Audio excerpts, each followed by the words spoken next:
ជំរាបសួរបងប្អូនទាំងអស់គ្នាជួបនឹងខ្ញុំម្ដងទៀតហើយចាថ្ងៃនេះខ្ញុំចង់ចែករំលែកពីរបៀបធ្វើសារ៉ាយតែដាក់ខ្នោចាមើលទីទៅខាងលើពិតជាឆ្ងាញ់ណាស់ចំណងមែនតើចាមុននឹងមើលពីរបៀបធ្វើនិងគ្រឿងផ្សំសូមកុំភ្លេចជួយ Subscribe Channel របស់នឹងខ្ញុំម្នាក់មួយផងដើម្បីទទួលបានវីដេអូធ្វើពីនេះខ្ញុំចាតែឥឡូវកុំឲ្យខាត់ពេកយើងមកមើលពីរបៀបធ្វើនិងគ្រឿងផ្សំទាំងអស់គ្នាឥឡូវយើងមកមើលពីគ្រឿងផ្សំរបស់គ្នាចានេះខ្នោគឺខាងមករួចហើយខ្ទិះដូងដើមចានេះទឹកខ្ទិះចំនួន4លីត្រកន្លះស្ករសយកមួយចានស្រាយយើង2កញ្ចប់អំបិលហើយនឹងកតច្រកស្រាយហ្នឹងចាឥឡូវចាប់ដើមចាក់ស្រាយកូរចូលមក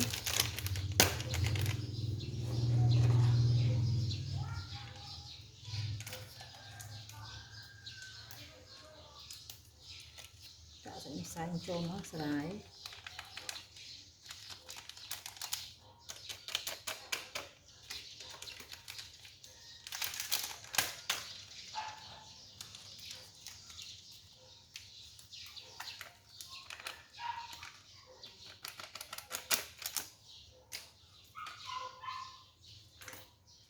ចាក់អស់ស្រាយ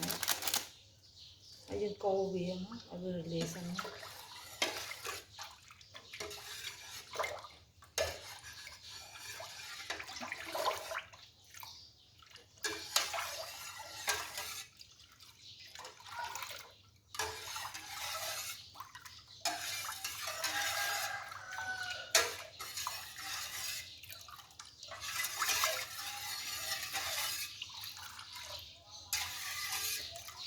ចាឥឡូវស្រាយយើងកូរបានសព្វហើយឥឡូវយើងធ្វើការដាក់ដាំវាចាស្រាយឥឡូវយើងចាប់ដាក់ដាំពុះចាប់ដាក់ដាំហើយយើងកូរវាមកកុំឲ្យស្រាយយើងខ្លាញ់ខាងបាតខាងក្រោមចាយើងកូររហូតដល់ពុះមកដល់ពេលពុះបានយើងដាក់ស្ករហើយនឹងខ្នោចូលឥឡូវយើងរងចាំវាពុះសិនចាគឺយើងចាប់ដាំពុះហើយបន្ទាប់ពីពុះយើងចាក់ស្ករចូលចានេះស្ករសចាក់ចូលមកអាចធ្វើការភ្លក្សបាន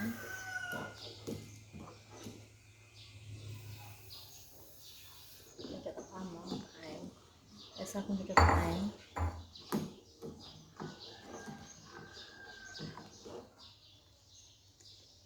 ចានេះអំបិល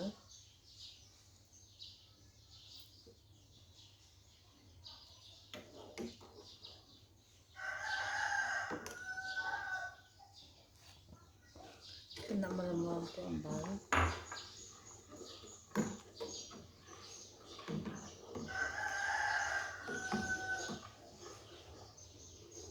ចានឹងខ្នោនេះខ្នោចិត្តយើងចិត្តហើយយើង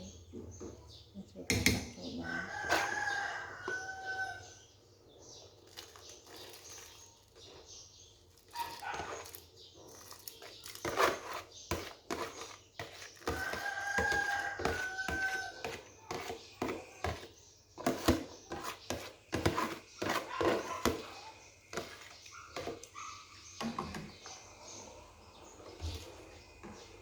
ហើយយើងបន្តការកូររហូតណា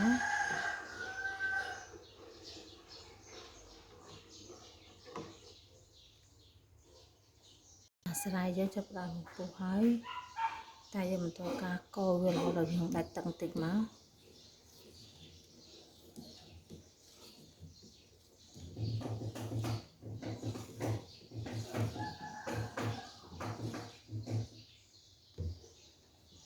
កូរវារហូតចឹងណាឲ្យវាដាច់ទឹកចឹងដាក់ខ្ទិះដើមចូលបន្ទាប់ពីស្រាយយើងដាច់ទឹកយើងដាក់ខ្ទិះដើមចូលមកចាឥឡូវយើងឲ្យវាដាច់ទឹកបន្តិចសិនណាចាឥឡូវចាប់ដើមពុះយើងចាក់ខ្ទិះដើមចូលមក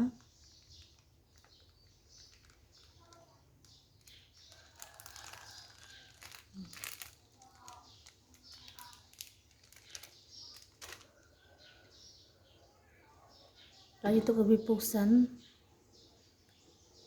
ចា ចាឥឡូវបន្ទាប់ពីខ្ទិះដូងយើងចាប់ផ្ដើមពុះយើងធ្វើការបន្គាមកបន្ទាប់ពីដាក់ចូលមកយើងធ្វើការដាក់ចូលកតោវាមកតោះចាប់ផ្ដើមចាក់ទាំងអស់គ្នា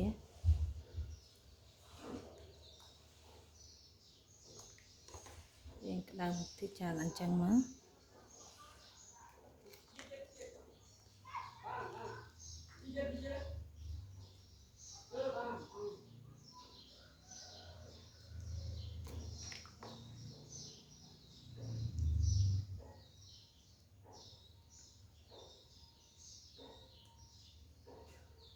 ច្រកអញ្ចឹងចូលមក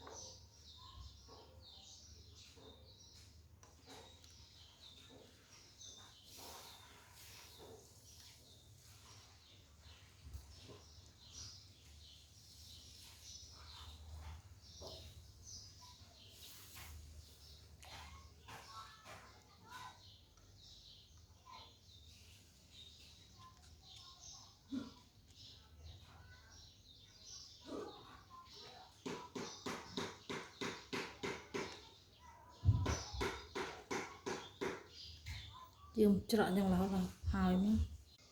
ចាឥឡូវសរាយនេះខ្ញុំបានចាក់ចូលក្នុងកតោរួចហើយចាមើលនេះទំនំមែនតើមើលខ្ញុំបានច្រើនណាចំនួនទឹក6លេខនេះចាឥឡូវយើងទុកឲ្យវា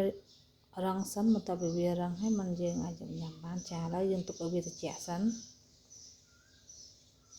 ចាឥឡូវសរាយនេះខ្ញុំបានកកហើយនេះចាឃើញហើយស្វិតល្អណាស់បងប្អូនអាចសាករៀនធ្វើការនៅផ្ទះវិធីងាយស្រួលយើងក៏មានខ្ទិះដូងចំនួន2គីឡូសរាយ2កញ្ចប់ហើយនិងខ្នោស្ករស